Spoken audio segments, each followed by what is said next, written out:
پیغمبری خدا صلی الله علیه وسلم لشوی اسراء معراج کات و جرا فرموی من جمله دنگی قرآن و کره کی گنج لبهشت قرآن یخن تیان چه فرموی حارثی کره نعمامو لفرمودی صحیحاته ولا فرمودی صحیحاته کلا صحیح جامع الصغيرة فرمي كره کی گنج بون هی معاویه کره معاویه بو هات مجرد ابن پاکانی مزگوتی پیغمبر قرآن یخن کل قرآن خن کبه تاقد و نیج یکرد كلو بيتعقد ابو الذكر يكر كلو بيتعقد ابو القران يخن فرميتا الرجل كان بيغمبري خوات شو دروي مدينه كشو دروي مدينه لا خيمه كي هات دروا بيدنق بو كبو كان لي قرن بيغمبري خوا وحي بواتو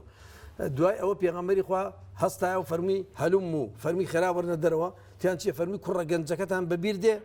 بيرتان ديتو كره جنجكا كقران يخن لمزقوتك من هذا بن بايا كان معاويتان بل زوريان تيان بير ما ديتو او كره دائما كوتري مزقود ولا مزقود بيغمبري خوا فرمي او جبرائيل هاتو ولام خبري مردني اكبر وينهم ما شاء الله وفرمي بيعمل بابين نزلوا انا مريج دو صف ملائكه لقلا ولا رواياتك شافني الصفك فريد دو صف ملائكه لقلا هاتوين هموما لدواي تو يجي غايبي لسركين لستر بكي اصحابك فرمي اي بيغمبري خوا من رزقاني امن الرزق اصحابه سنه فرمي هالرزق كان هالصفي كان 7000 ملائكه يعني صوت 6000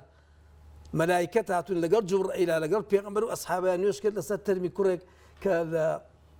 بعض الروايات انا باسيك عليه عمري 15 و 16 سال ما شاء الله بوي بركتي او قرانك خويندتي لمزگوت ابويا براسي بانسان زوزو گرنگي بيبا بفيربوني وبخويندني ولا خويندني ما عندنا به وهو الاشباع اندازي اللي تبقى بويكا اللي بيتعاقدنا به